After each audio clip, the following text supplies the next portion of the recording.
right. Hello and welcome to Sports and Stuff, episode 4. My name is Patrick Haggerty. I'm your host, and I'm with my first ever guest. That's right, first ever guest. Hell on yeah. Sports and Stuff. Episode 4. That was my number in Little League growing up. That's why I picked you. Yeah. Because of number 4. Because I remind you of Lou Gehrig. I do. You do remind me a lot of Lou Gehrig. Yeah.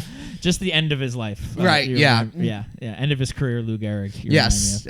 He's the Commissioner Comedy Fight Club. He is co-host of his own podcast, Buff Boys Podcast. Yes. We have Matt Maran. What's up? Thanks for having me. Yeah, of course. Yeah, they gave me number 4 like my first year in Little League, and then I just did well enough, I guess, that I just kept 4 as long as I could. Yeah. And then when I was in college playing intramural sports, because I wasn't good enough to play real sports in college, 4 was taken, so I took 44.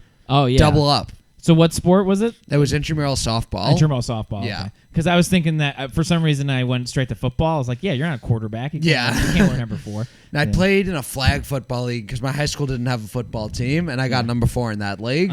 Yeah. Yep. 4 is the lucky number. For sure. So, okay, so number 4, I mean, you must have been pretty good if you got number 4 in football. That means that you're like a stud quarterback if you're wearing number 4. I mean, flag football, it didn't really matter. I think everyone was just I think they just had 1 through 20, and they just spread them out. You just played any position that, What was your position in flag football? So I was a center, which also can become a receiver, so kind of like a fullback tight end type, because I would either block or go for like shorter but routes. You also snap the ball? Yes. Yeah. And then on defense, I was the rusher. You have one person who rushes in flag football. Yeah. And I'm going to age myself here. It's how long ago it was. I had 3 sacks in a game, and to compliment me, everyone called me Sean Merriman. Wow. Yeah.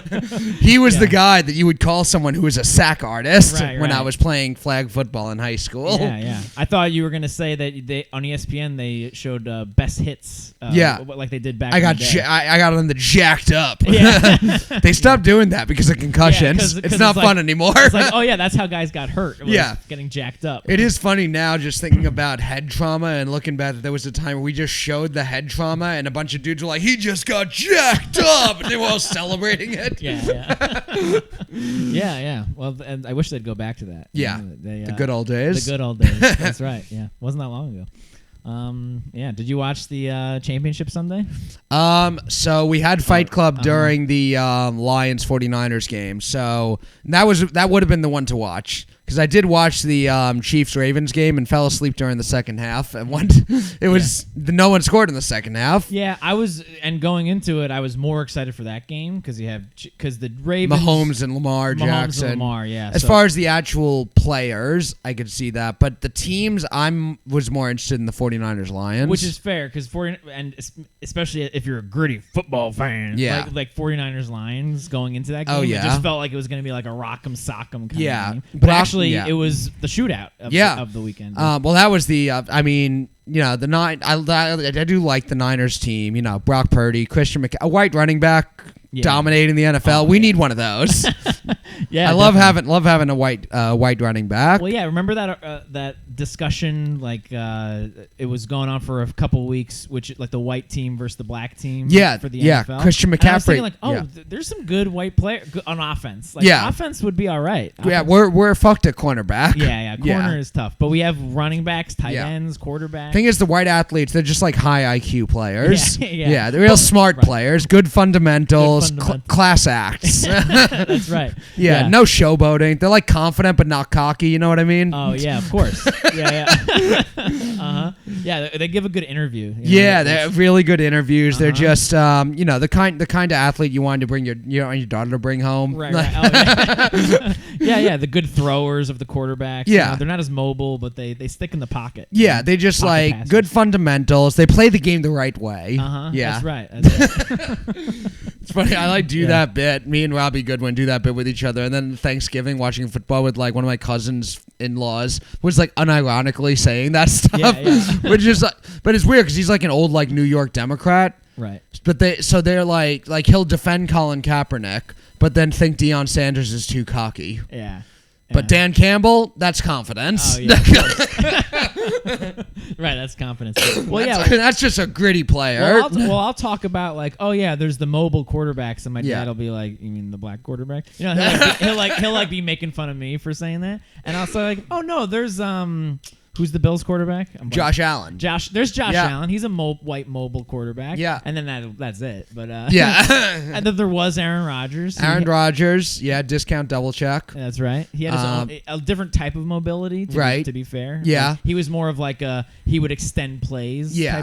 Type of mobility. Yeah. It's but yeah, I was rooting for the Lions. I do like the Niners team, but just seeing the Lions being able to get to and win a Super Bowl would have just been pretty sick. And if the Chiefs won an Eminem versus Taylor Swift Super Bowl, that would have been pretty awesome too. And it would have been different because we just had a Chiefs-Niners Super Bowl not long ago. Yeah. So that it would have been a little bit would have been different. And the Lions were really good. So the reason why I'll defend Chiefs Niners as being the better one is because the Niners are the more stacked, like loaded team. So and the Chiefs have maybe the best quarterback, most talented quarterback ever, and the most talented receiver option. With Travis Kelce. With Kelce, yeah. Mm-hmm. And Taylor Swift. The power of the Swifties. She receives the glory and praise. Yes, from her followers. That's right. Yeah, so it's now Taylor Swift versus the Grateful Dead, which is not as exciting as Eminem, but we'll take it. We'll take what we can get. That's not that bad. Because the guy from the Grateful Dead was at the Niners game, but I think that's also because he just already lives in San Francisco. I don't know if he's traveled. Where is the Super Bowl this year? Vegas. Oh, they're doing it in Vegas? Yeah. Okay, yeah, I don't know. I mean, that's actually not that far then. Yeah. For traveling. Usually it's in like Arizona, Florida. Right. I think they did Texas once. It's got to be somewhere where they know the weather will be good. Yeah, warm weather, and they... Do they have a dome? Does Vegas? I think they might even have a dome. So. Maybe because during the summer months it would be too hot. Like they don't have a dome for cold. They have a dome for hot. But I don't even know if that's. Well, that was the whole thing when they made the new Bills stadium. They were like, we're not going to build a dome here because we wanted games to be played in the elements. And then this year it snowed, and they were like, actually, we're going to cancel the game. Like maybe just have the dome as an option. Yeah. Like a lot of them have the retractable domes, but then it also would be like, if it's going to be bad weather at all, why not just put the dome up? Right, exactly. Yeah. Like, you'll never have even sort of bad weather if you have a dome. Because then it's like, what's the line that you're drawing? With that? Yeah. So it would be wrong for Buffalo, especially, to have a dome. Like, it just would feel wrong. But. Yeah, but I also wonder like, how much does weather actually play into like these games with like a team like the Dolphins who just seemed like they could not play when it got cold? Yeah, especially that cold. I mean, it was like that cold, which is going to make it hard. And I mean, everyone was like, oh, the Dolphins, they high-powered offense, but they're playing in Miami. Will they be able to play in a cold? And my first thought would be like, these guys are like professional athletes. They should be able to. Yeah. But then when it's like -20 in Kansas City, and then they couldn't do it. It's like, well, maybe it's maybe that extreme is a little different. The extreme definitely changes it, and it seems like the way I thought of it was just that one season of. Yeah, like because they're all coming from a lot of the same places, right? Same colleges or similar colleges, but then just a lot of them are rookies, a lot of them are first year with that team. But just that 1 year of being in the cold was enough for them to get used to it, and 1 year of being in the Miami Heat was enough for them to get used to that. Well, it's interesting with in college because everyone's in a conference like geographically. They're in the same geographic region, so you don't get a lot of like cold weather, warm weather teams playing in cold weather climates in college. Mm-hmm. Like University of Florida doesn't go up to Michigan in December. Usually, you don't really get, and most of the bowl games are in like warm weather areas, and a lot of times that's where the best players come from anyway. Are the warm weather, like Alabama, Florida. So you may end up getting guys who like get to the NFL, have to play in Green Bay, and it's the first time they've ever played in cold weather. Right, and then having just 1 year or 2 years to get ready for it is enough to at least get them a little bit ready for it, at least a little bit used to it. Yeah. I mean, I've just played sports in general out when it's cold, and it is uncomfortable. Yeah. Like, it's not fun. Like, I like playing sports, but it's like, even if you have gloves on, your fingers start hurting. I've worked security at these games. I worked security in Buffalo in December, and it was, like, painful for me, and I didn't have to run and throw and catch. Yeah, and it's also a different level, because... working in, I do manual labor myself, and working in like 30-degree weather is actually kind of nice because you heat yourself up and you never get overheated. but negative. Yeah. There's no heating yourself up. Yeah. You're constantly freezing cold. Yeah, and with security, it's like you have to just stand You're in just place. standing there. Yeah. Yeah, you're not doing nearly enough. Every once in a while, you get like an indoor post, and you're like, "Oh, thank God!" Right. But actually, with like football games, you're usually like out with the crowd or outside where the bag check line is. Yeah. There's not at the U.S. Open. That's in the summer anyway. But I was in player security, so you're always by the locker room. Mm-hmm. There's a couple of gigs at like football games where you're like doing security by the locker room areas, and it's like, that's the spot. Right. Well, but even inside the stadium, it's still fairly cold. It's just not as bad as being out. I was out in I did an Eagles game years ago. It was the Eagles-Lions. Maybe the most memorable game I worked security at because it was a snow game, and it was like a famous snow game because there was like a foot of snow on the ground on the field. Mm-hmm. They couldn't kick extra points after the first like 3 attempts that just missed because they couldn't get the ball down to hold it and kick it. They just started going for 2. I remember like LaShawn McCoy had like over 100 yards. Calvin Johnson makes a like sliding catch and comes up with a face mask full of snow. And I was like in the upper deck back against the wall, just huddled up, holding my hand warmers, trying to stay warm. Yeah. You were on camera, right? They were just like, "Oh, look, it's Matt Maran. He's here too." Yeah. One day he'll be a New York Times comedian. That was the most memorable part of my watching experience. Yeah.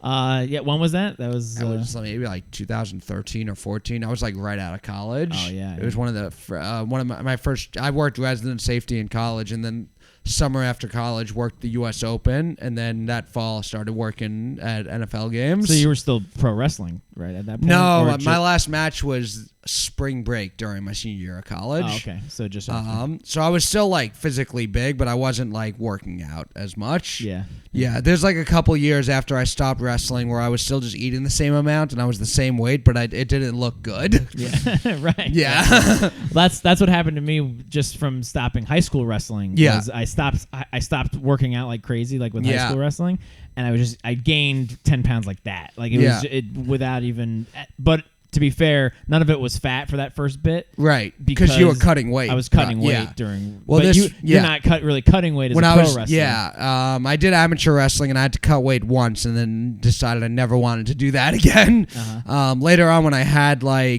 was in an MMA club in college and there were opportunities potentially to pursue MMA more seriously. Mm-hmm. But I also at that point had started doing pro wrestling and one of the main things was the weight cutting. There were other reasons also, but the idea of ever having to cut weight again was just a big no. And then also just with pro wrestling, you perform every night or at least multiple times a week. With MMA, your job is to be in the gym and fight once every few months. Mm-hmm. And if you lose, you don't get to get back out there until like months later. That's what I love about stand-up too. You bomb, I can go do another show right after. And if not the next day, I can get up. Mm-hmm. And with pro wrestling, the shows are more often. I don't know how I would have been able to handle losing and then having to go back in the gym and train, and that being my life, and be like, there'd be months at a time where I'd be miserable. Mm-hmm. Yeah, I hated cutting weight, obviously. And cutting weight is miserable too. I went in college. I joined the wrestling club for like 1 week. Yeah. And I ate a salad instead of what I wanted. I'm like, I'm done. Yeah. That was already enough for me to be like, I quit. What weight did you wrestle in high school? So it wasn't with my high school, but it was because my high school didn't have a wrestling team, but there were tournaments over the summer that the high school wrestlers would do, and you could enter as a walk-on. My last year, I was in 125 or 130. I think 130. Oh wow! And I was very skinny. Yeah. And I was 5'9". It was my freshman year of high school, so I'm like 6'2" now. Mm-hmm. But when I graduated high school, still I was 6'2" and 155 pounds. I was still very skinny. Yeah. My shoulders filled out a bit, gave me an extra 15, 20 pounds. Mm-hmm. But it wasn't until I started pro wrestling that I actually built up. But yeah, my last year, I think I did 115 before that. I remember I was freshman year. You were 115. No, freshman year I was 125, 130.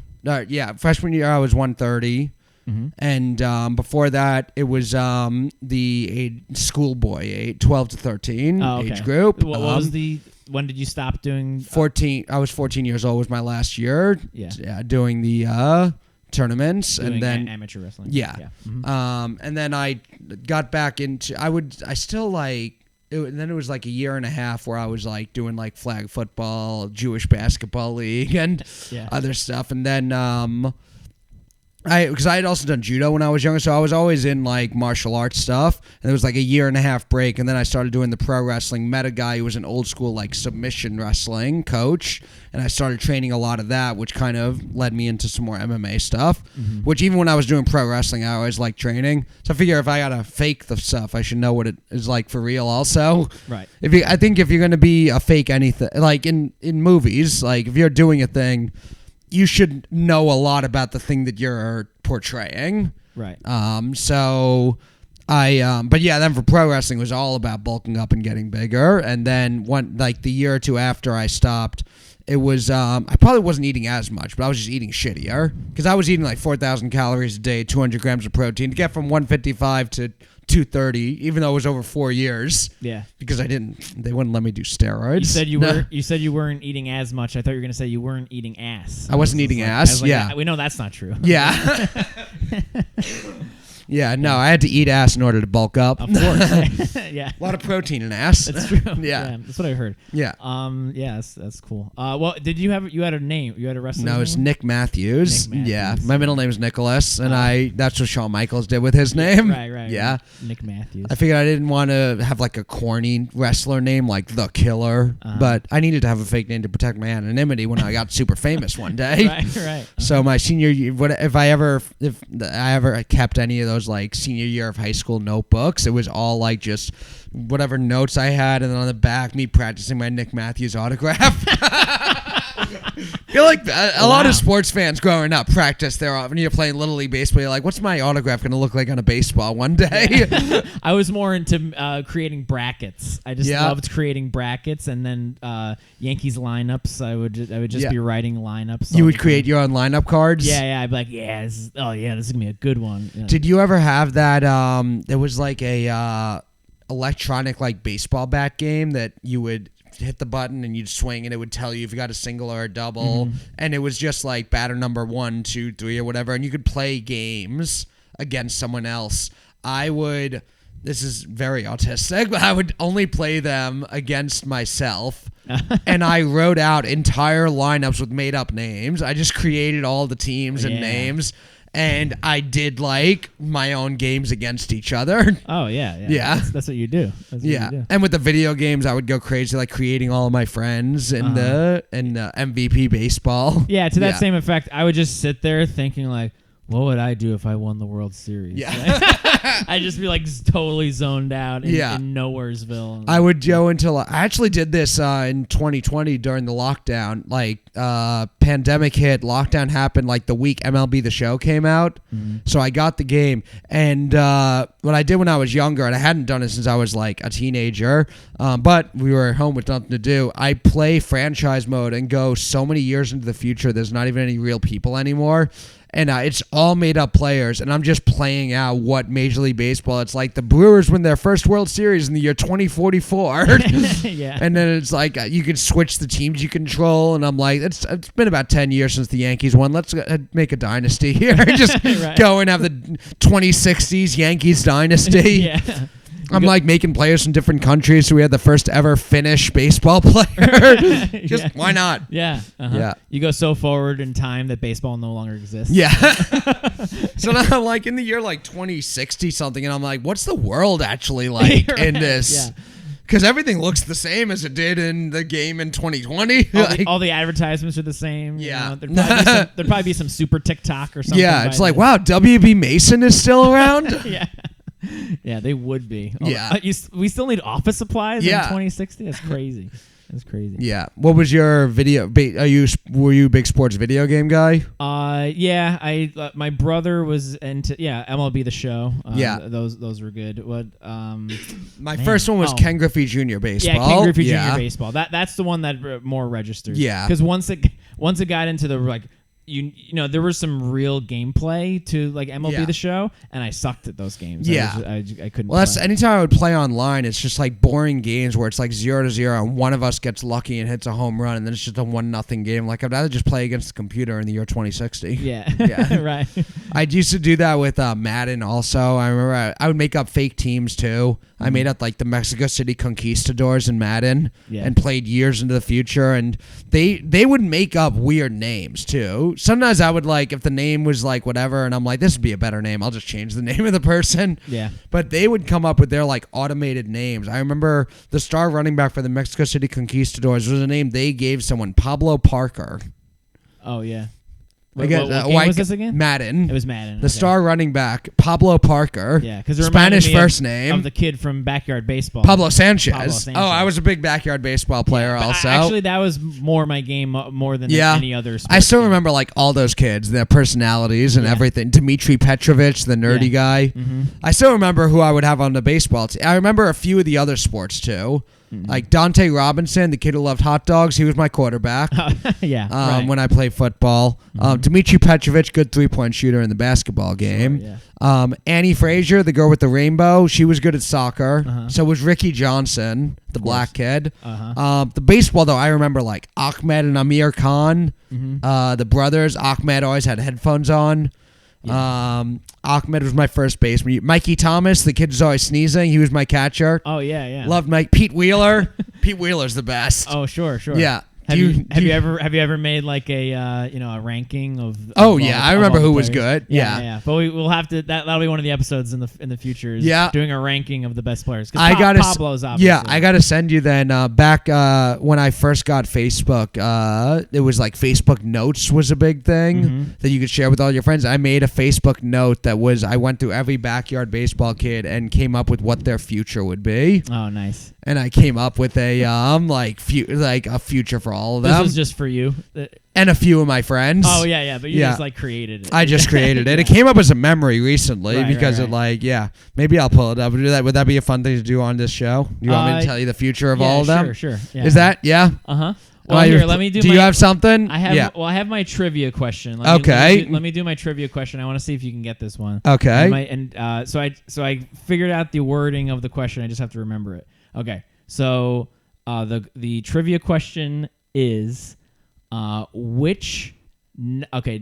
steroid users are excluded. Okay. Hall of Fame eligible non-Hall of Famer with the most hits all time.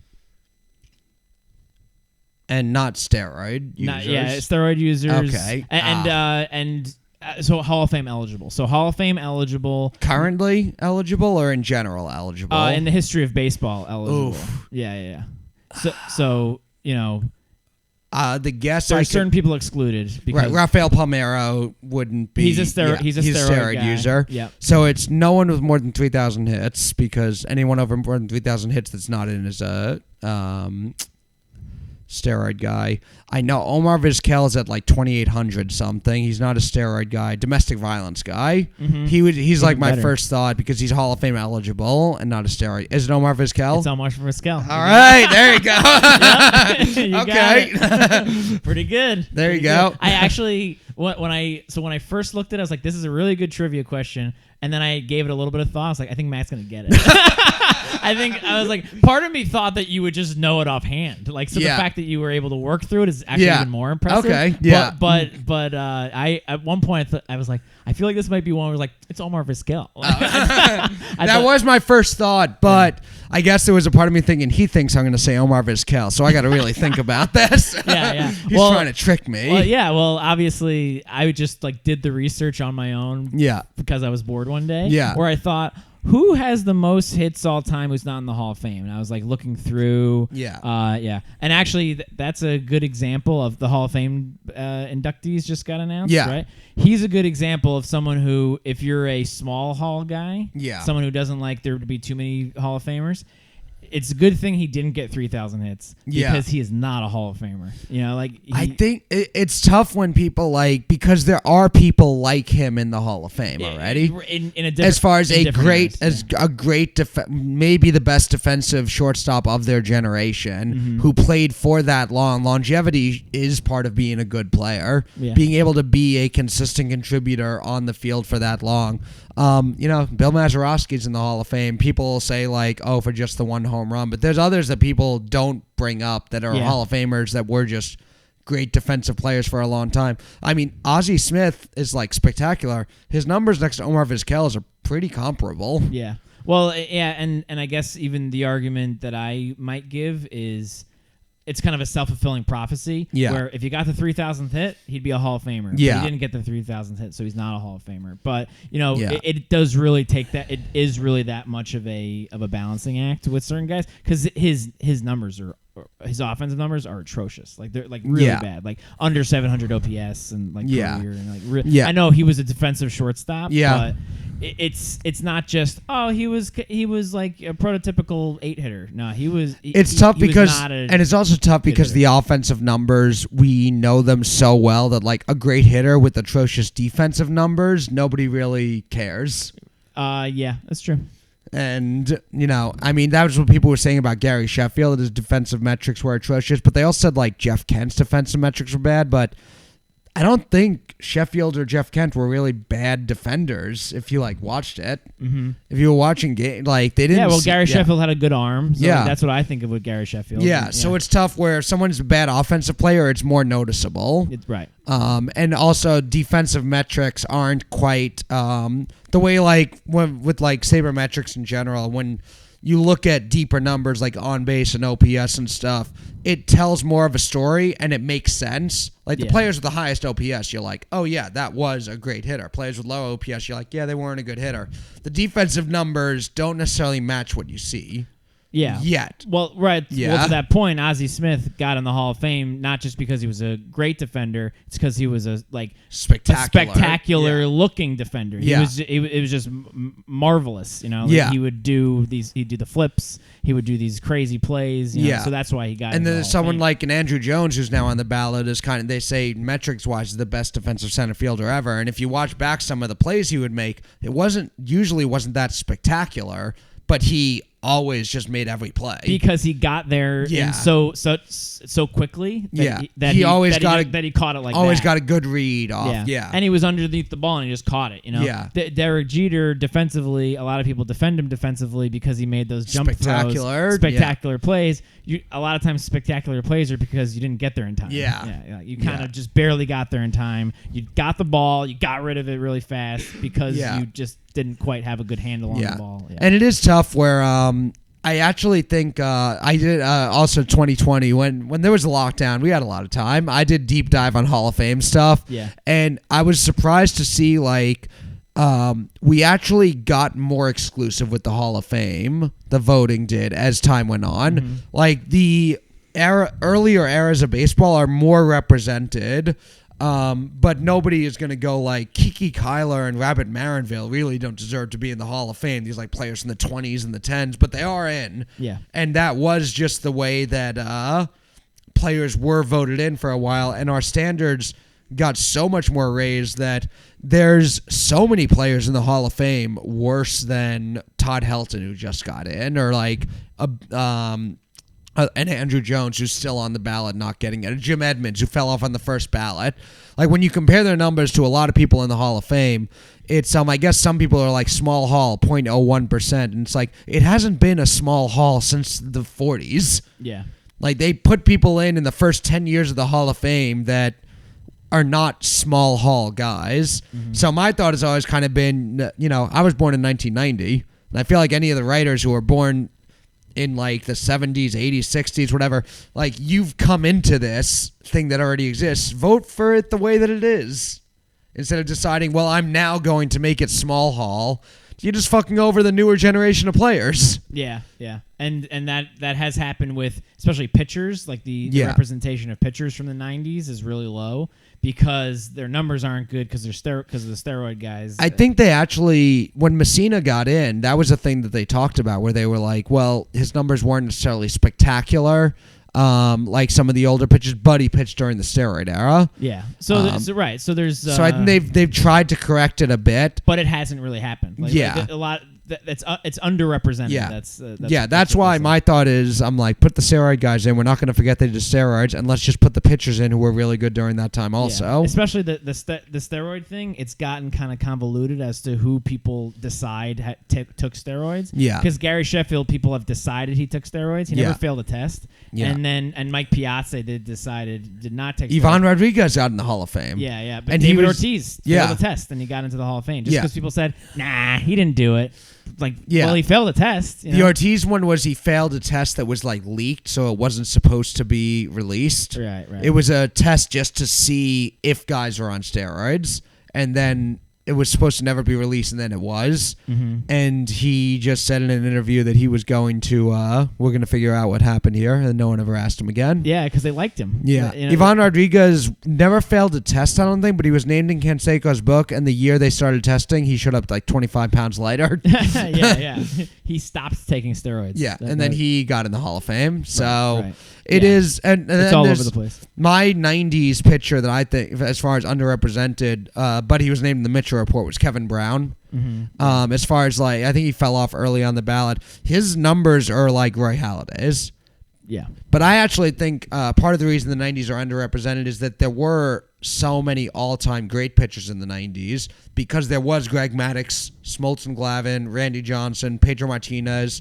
Kurt Schilling didn't get in, but that's not because Roger Clemens. Clemens, yeah. Mm-hmm. There were so many actually amazing all-time great pitchers that there are some others like the Kevin Brown. When Halladay was pitching, it was just Halladay and Johan Santana. Mm-hmm. But their numbers were nowhere near what Randy Johnson, Greg Maddux, and John Smoltz were. If they were in the 90s, they might have been seen the same way Kevin Brown is. Right. They didn't have the Roy Halladay didn't have the longevity, but his dominance was pretty outrageous. But Kevin Brown also had that, just not quite as long as Halladay did. Because Halladay, one of the most incredible things is I still think of him as being more of a Blue Jay than a Philly. Yeah. But if you look at his Phillies numbers, he was insane with the Phillies. Yeah. He threw no hitters with them. He had sub-2 ERA seasons with them. I think guys get hurt also when Hall of Fame votes come up if they play for multiple teams. Mm-hmm. Like Joe Mauer, first ballot Hall of Famer. I don't think that's the case if he played for the Twins for 3 years and then the Brewers for a couple years and the same exact numbers. Yeah. I don't think he gets in on the first ballot.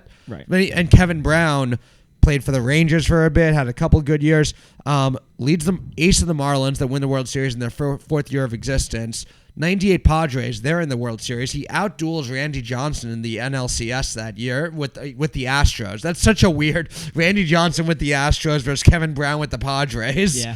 And Kevin Brown outdueled Randy Johnson in his prime. Has some good years with the Dodgers.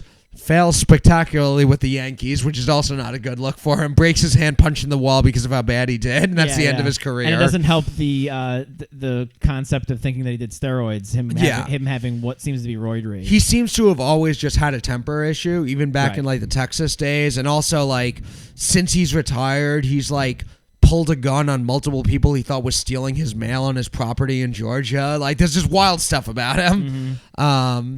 But yeah, I think that's what hurt Sheffield. Sheffield was kind of climbing.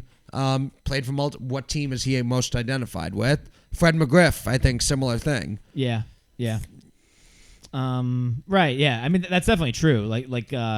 Joe Mauer is a great example of a guy who was just with one team. Chipper Jones. Yeah. A little bit. I mean, he is a Hall of Famer, but he was first ballot, right? Yeah. I think first ballot might not just first ballot, 95% of the vote, right. too. He was upper echelon first ballot, which is interesting that I Chipper Jones Hall of Famer, but usually that upper echelon, like Adrian Beltre got there at 3,000 hits. Chipper Jones didn't have any of those major markers. Not even really all that close. Did he have them? He wasn't close to a 500 homers or 3,000 hits, but he still was a Hall of Famer. He's a Hall of Famer, and he was. Right, he was a Brave his whole career and on some really great Braves teams. Yeah, and I don't really care about the this guy got in on the first ballot, and some people are like, well, he probably isn't. He's a Hall of Famer, but not first ballot. I'm like, they're either a Hall of Famer or they're not. What are we doing? Ultimately, yeah. I think Mauer. It's almost like he kind of accidentally got in on the first ballot because usually first ballot Hall of Famers are 95%ers. So the fact that he was a first ballot Hall of Famer with barely that's getting true. enough votes, that's kind of weird. But I mean, it's almost that's kind of appropriate too. It's like he is what top 2 twins or top 3 twins, and so he does deserve to be in because he's one of the all-time twins. Yeah, and I do think there is something to be said for a lot of times people are looking. There's some guys on the ballot like maybe like a Jimmy Rollins or even a Todd Helton was like people who we maybe didn't appreciate during their time, but then later on we're like, oh, that guy was actually way better. Like, because a lot of people will say, oh, you just got to watch him and think they're a Hall of Famer. And it's like, no, like a Burt Blyleven got in because everyone realized, oh, we didn't appreciate how good this guy was when he played. Yeah. And I do think that is a real thing. Yeah. Did Fred McGriff get in? He got in on the Veterans Committee. Year, right? Yeah. Veterans Committee last year. Right, because Burt Blyleven, I remember him being a guy who, I was a big proponent of getting Burt Blyleven in the Hall of Fame. Yeah, because there was the website and everything. Yeah, it was a big thing. It was a big thing at the time. Looking back, I'm like, I probably shouldn't have been so adamant about Burt Blyleven. Really? I mean, he had a lot of wins, so and strikeouts right. Yeah. But it was a lot of cumulative, like he what was it? Stat collector, climber, cumulative stats, counting stats. Yeah, counting stats. Right.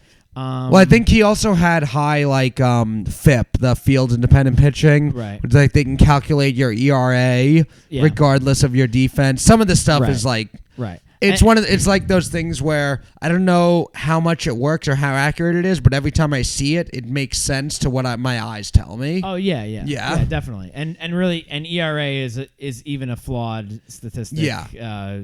For many reasons. You know, if he wasn't on good fielding teams, then he's going to have a higher ERA. Even though they're not errors, they're just misplays and all that. Yeah, and ultimately, if there is that outcry for someone to be a Hall of Famer, that in and of itself is a push for them that they should be in the Hall of Fame, because it means that people want to remember them. Yeah, you know? So there really is. When you walk through the Hall of Fame, through the plaque room, there's so many names that you just have never heard of. You don't understand why they're in the Hall of Fame. You're reading it, and it's like, all right, I guess, and you forget when you leave. Right. And because they played in the 30s, and they were like guys on the Veterans Committee who just voted their friends in, or there were writers who liked someone. Like, that does just happen.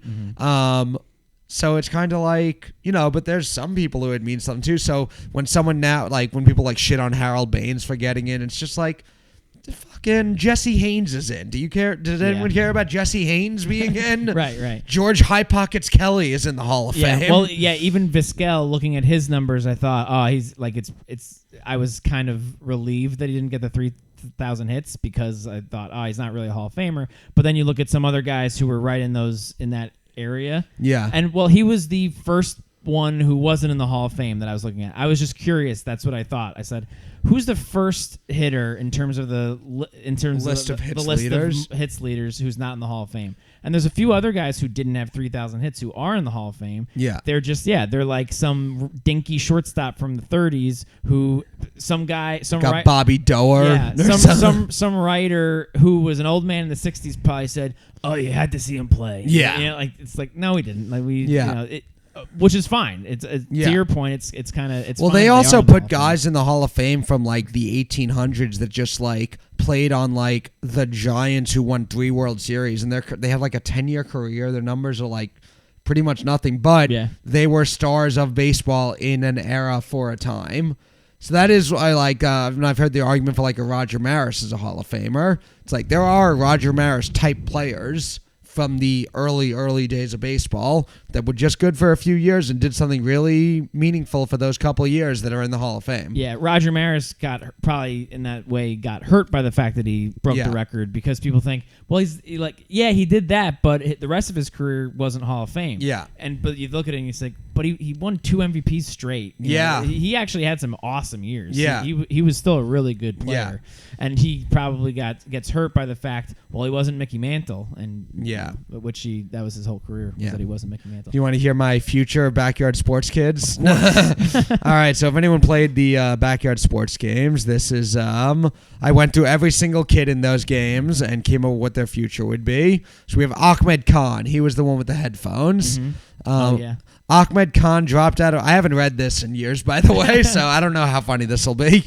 I remember thinking it was hilarious. Yeah, though. I'm sure anyone watching an entire sports podcast is thinking, "Oh, this is pretty funny." So Ahmed Khan dropped out of high school to start a band known as Rock A Khan. The band developed a small following and began to attain some mainstream popularity. However, things would soon take a turn for the worse. Ahmed developed a serious cocaine addiction, and Rock A Khan's drummer, Amir Khan, left the group after his relationship with his brother Ahmed became strained. Last we heard from Ahmed, his parents put him in rehab.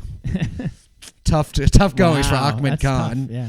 Amir Khan dropped out of high school to go on to Rock A Khan fame, but was able to get out before Ahmed demons took over his life. Amir went back to high school, graduated, and will be studying engineering in RPI in upstate New York next fall. Yeah. I think my college roommate went to RPI before he transferred. Angela Del Vecchio. She was one of my childhood crushes, by the way. The computer character? Yes, Angela Del Vecchio. She was hot. She was my pitcher. Yeah, I bet she was. And I was her catcher. Angela is one of the few success stories among the backyard gang. She's going to college to become a teacher, has good grades, and a nice, steady boyfriend. Now she would just stop cutting herself. She'd be perfect. I don't know why I did that. How old were you when you wrote these? I was like 21. Perfect. I was in college. Yeah, that's 21-year-old Matt all over. Oh, yeah. Annie Frazier. This is the girl with the rainbow shirts. Yeah. Annie had a life-changing experience when she bought her first 9 Inch Nails album. After listening, she ditched the rainbow shirts and cheerful lifestyle, dyed her hair black, and began wearing goth makeup. Annie was put into therapy after it was discovered she had a psychotic crush on Jacob Black from the Twilight series. She continued to play sports and was close to landing a big soccer contract, but was put in a mental institution after stabbing a teammate for wearing a Team Edward t-shirt. All right. That was a big time for Twilight. Twilight was big around this time. We were around that age, yeah. Ashley and Sydney Weber. Do you remember them? The twin sisters? Oh, yeah. Yeah. The Weber sisters attempted to follow in the footsteps of the Williams sisters and become stars of the tennis world. However, both were cut from their high school tennis team, so they decided to follow in the footsteps of the Spears sisters. Sydney shaved her head and Ashley got pregnant. Billie Jean Blackwood. I forgot about the tall, skinny, redneck girl. Oh, yeah. Yeah. Right. Billie Jean really let herself go. She's now a morbidly obese chain smoker. Hideous on the outside, but that didn't stop Marky Du Bois from proposing to her. He was the redneck guy in the backyard games. Oh, cool. So that's a nice, happy story. Yeah. Billie Jean Du Bois now lives with her husband, Marky, on a farm. She's a stay-at-home wife, and they are currently trying to have a child. Yeah. Oh, that was a nice one. That's real nice. Yeah. So this is like in Sandlot where they all fade away. Yeah. Yeah. Dante Robinson. He was the kid who loved hot dogs, the little kid with the afro. Dante dropped out of high school to follow his dream and open his own hot dog stand. He still lives with his parents, but he is very happy. His parents are not. Dmitry Petrovich, the nerdy guy with the pocket protectors. Oh, okay. Dmitry Petrovich soon shifted his attention from books to women. As he matured, he became quite the ladies' man. He used his strong mind to woo women. Petrovich ditched the glasses, tight pants, and pocket protectors, and now has a body count of over 300. Oh, wow. He is now attending the University of Miami and spends all of his time partying and finding new chicks to bang. Van Wilder is his idol. He must have been your favorite. Oh, yeah. Van Wilder was big around this time also. Yeah. As a 21-year-old, yeah. Ernie Steele. Ernie was a 2-sport star in high school, excelling in both basketball and baseball. He was the tall, skinny black kid who was always making jokes. Right. I think he said he wanted to be a comedian in the game. Oh, nice. But anyway, his sports dreams would be crushed when he suffered a severe back injury. Steele now spends his time trying to make it in the entertainment business as a comedian. He works hard and is very dedicated. If he were actually funny, he could be one of the best comics in the world. This is before I was doing comedy, but I know a lot of people like that now. Right. Oh, yeah, well, most of them. Yeah. Gretchen Hasselhoff, the blonde girl who was kind of perky. I think I barely remember her. Sure. Yeah. She was on her high school cheerleading squad and slept with every star athlete in the school. She made it into college by sleeping with the dean of admissions and wants to be a veterinarian. Yeah. Jocinda Smith. Do you remember her, the big black girl? Yeah. Had a sex change and now goes by Joe Smith. Nobody noticed. Well, that's nice. That's nice. Everyone was just accepted her. Yeah. Jorge Garcia. He was like a skinny, nerdy guy. Right. In the game. Jorge comes from money and now continues to live a wealthy lifestyle. He's an aspiring to be a politician, currently serves on the city council, looks to have a bright future. He's a snob and has lots of money. Why wouldn't he be successful in politics? I was really speaking truth to power with that one. Right. Kenny Kawaguchi, who cares? He's a cripple. Keisha Phillips. I didn't went to the next one.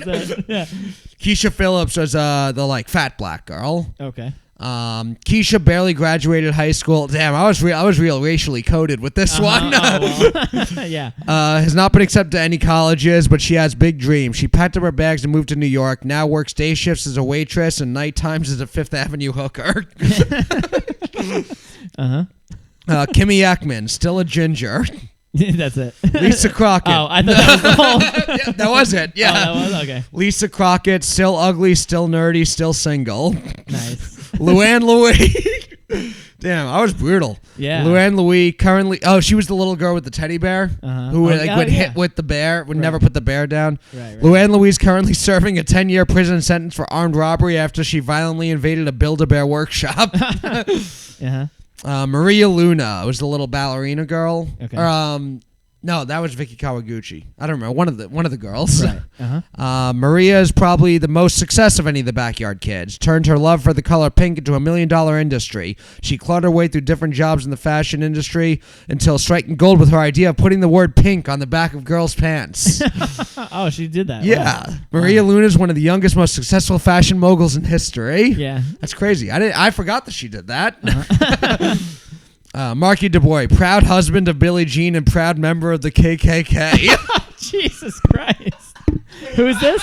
Which character? That was the redneck guy. Yeah. Right. But he got married to the redneck girl. Yeah. Right? Marky works at the local oil rig. When he's not working, burning crosses at Klan rallies or throwing rocks at black people, he likes to spend time on the farm sodomizing his pigs and horses. Wow. So it's all just hillbilly shit. Yeah. Mikey Thomas was the kid who always had a cold and was always sneezing. Yeah. Thomas was the star and his high school baseball team was recruited to the UCLA. However, health issues were going to be a problem. Thomas had the common cold for 12 consecutive years. His baseball coach introduced Mikey to Sudafed. Thomas's cold finally went away, but his playing suffered. His body had become so accustomed to having a cold he could not perform without it. However, without the cold, Thomas felt better than ever. This led to a downward spiral where Mikey developed a Sudafed addiction that ruined his young baseball career. He's now homeless and spends most of his time sleeping outside of Rite Aid or CVS pharmacy where he can steal more Sudafed from. That's good. He has an idea as a plan. Yeah. Pablo Sanchez. We all remember Pablo Sanchez. Here we go. Pablo started as a 5-sport athlete in his high school. His high school only had 5 sports. Colleges all across the country were recruiting him until he blew out his ACL in the middle of a football game. He now makes a living selling oranges on the highway. Wow, that's a big drop. Yeah. Pete Wheeler. Wheeler finally got his act together after studying hard, pulling straight A's through high school. He's now attending Harvard Law School. He was like the real special needs kid, too. Right. Oh, yeah. Yeah, so he becomes a lawyer, and Dmitry Petrovich becomes Van Wilder. Right. That's pretty good. Reese Worthington, the kid with the inhaler. Mm-hmm. You remember him at all? Yeah. He always had the inhaler. Yep. Reese tragically passed away at the age of 17 after suffering an asthma attack outside of his home. There were other people around, but nobody helped because nobody liked Reese Worthington. Yeah. R.I.P. Reese. We got a few more here. Ricky Johnson. Now in his early 20s, Ricky Johnson has already fathered 5 children by 6 different women. Yes, 5 children from 6 women. How did he do it? Because he's Ricky Johnson. That's how. Yeah. Well, if your name's Ricky Johnson, that's probably going to be what you do. Yeah. Ronnie Dobbs. Does anyone even remember this kid? Sally Dobbs. See Ronnie Dobbs. Yeah. There were a lot of players in this game. There were. Stephanie Morgan. She was the athletic girl, like the tomboy girl. Okay. Morgan started on a high school softball team, was originally supposed to be on the U.S. Olympic team. However, after a clubhouse altercation with star pitcher Jenny Finch, Morgan was controversially dropped from the team. It was a big story, but not many people heard about it because nobody cares about women's softball. Morgan carried a reputation for having an attitude problem, and therefore no team would pick her up. The last we heard, she was trying out for the Korean Women's Softball League. Oh, well, that's nice. Yeah, before 2020 when everyone was watching the KBO. Exactly. Yeah. yeah. Mm-hmm. Tony Del Vecchio, Angela's brother, who I had to ask Angela for. Sharp? And Angela Sharp, Angela Del Vecchio. I had to ask Tony approval before dating Angela Del Vecchio. Tony just graduated college with a degree in business and has now opened his own gym. He tried out for the hit TV show Jersey Shore, was one of the last people cut. Due to his having a college degree and successfully starting his own business, he was considered too intelligent for the show. Damn, I was making some points here. Yeah. Vicky Kawaguchi, this is the last one. She was the ballerina girl. She, another success story, moved to Europe, was one of the most successful ballerinas in the world. Well, she's actually not that good. She just slept with a lot of European producers. Nice. And then the last but not least, Mr. Clanky. Remember, he was like the robot who was like the commissioner of the league. Yeah. So Mr. Clank, he was like a robot made of like pots and pans or whatever. Mm-hmm. He was very helpful in this process and helped me track down all the children. He was curious what they were up to. Unfortunately, just before this report came out, I received some troubling news. A couple of nights ago, Mr. Clanky's body was found abandoned in an alley. Mr. Clanky had been involved in several gangs, and his life of trouble finally caught up to him. On a brighter note, I took him to the local bottle return and cashed his body in for $5. And then I was now tag everyone you know who played the backyard sports games, but yeah. Yeah. That's what happened to all of them. Oh wow, that's amazing. Yeah. What's that that book of lists? Do you know what I'm talking about? There's like a it's like a comedy publication of lists, but you should submit it to that. Like it was funny. I think. Yeah. Okay, yeah, maybe we'll see. Maybe touch up some with your current writing style. What, you don't think it's good as is? There's some that's so outrageously racist. I was just 21 thinking I'm an edgy but it was before I was doing comedy, but just my sense of humor was I'm an edgy pro wrestler. Yeah, exactly. No, I was just like what every like roast battle fan on YouTube thinks they are. Like a gas digital comment section. But it's like a lot of them are like already good, right? Yeah. And some of them I gotta edit a few. Yeah, you just gotta edit them. Punch them up because they're still funny, but they're just like, oh yeah, like you can be a little bit you can walk the line a little bit more. Yeah. Now you can than you were at 21. I think Marky Du Bois is still gonna be a Klan member though. I mean that's appropriate. Yeah. I can still be racist about what white people do. And I like how like at one point in you said while he's not being a horrible racist, he's still being kind of a horrible racist. Yeah.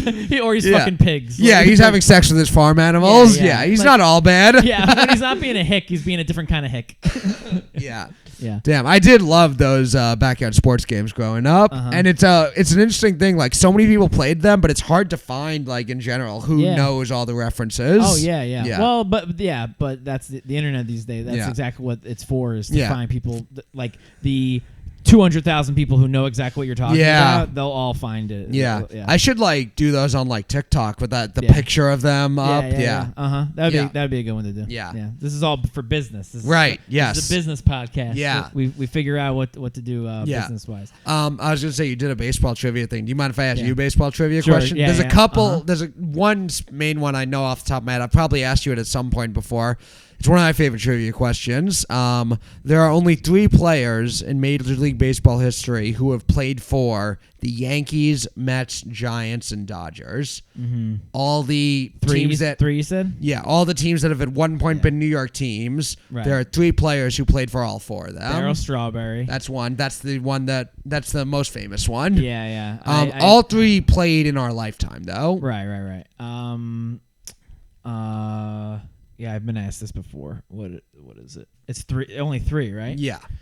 The other 2 are names that you will know when you hear them, but they're not ones that you'll be like, oh, it's so obvious I should have gotten it. Yeah. And I mean, I'm sure they were on the Yankees in World Series years. Mm-hmm. Yeah. Right. Jose Canseco? No. No. I don't think he played for the Mets ever. Yeah, right. Yeah. Got an outfielder and an infielder. Yeah. Is it Jose Vizcaino. Yes, yeah. Jose Vizcaino is one of them. Okay, Jose Vizcaino. Big hit in the Subway Series. Right. Yeah. Okay. And an out, so he's the infielder. He's the infielder, right? Yeah, so and there's an outfielder. There's an outfielder. Who is it? I think is the hardest one to get. Right. Is it? I think so. I have a guess. Is it Bellinger? No, it's not Bellinger. Right? Okay.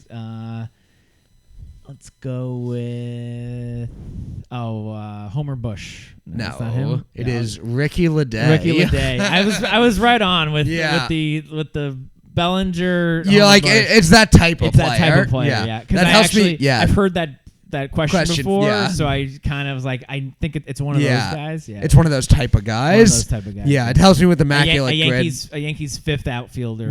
From the 90s. Yeah, it helps me with the immaculate grid because there's also when you're matching up like who played for what team. I don't know if there's more than one, but I know there's one player who played for every AL East team. And there's one player who played for every NL West team that I'll always use. Do you have any idea who those would be? The AL East team. Played for every team in the AL East. Right. I guess there could be more than just this one. So you could say an answer that might be correct also. Right. Yeah, like if it's like a quad former World Series MVP. Or actually maybe like a championship series MVP, but won an MVP of a playoff series, I know. Right. For the AL East. Okay. Was it Ramiro Mendoza? No. Okay. More recent than that. He former World Series most valuable player. Okay. Yeah.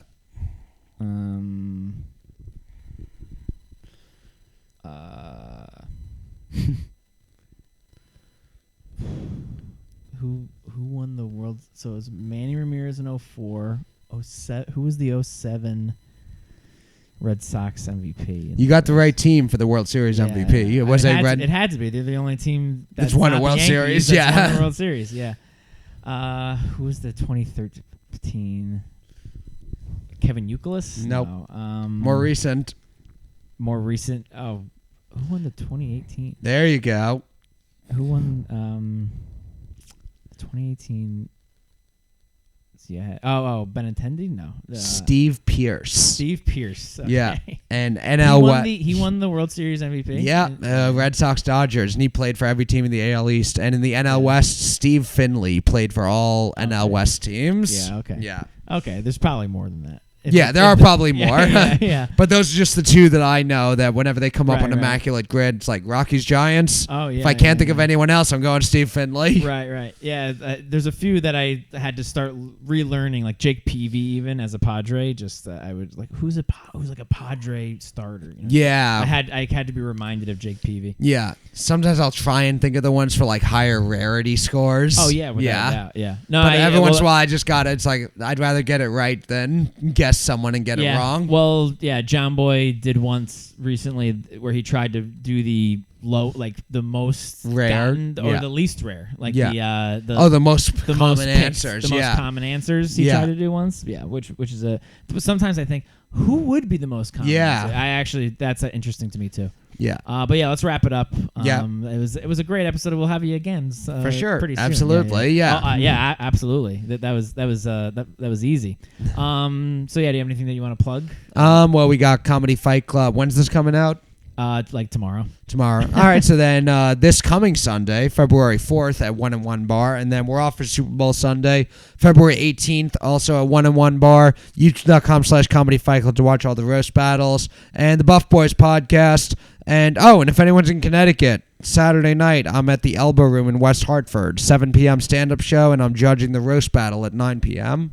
Nice. Yeah. All right. Yeah. And next time we'll talk about working out. That's actually one thing I wanted to talk about was working out. So next time. That'll be on again soon. Okay. Talking about working out. Thank you guys so much for watching, subscribing. We'll see you next time. Bye.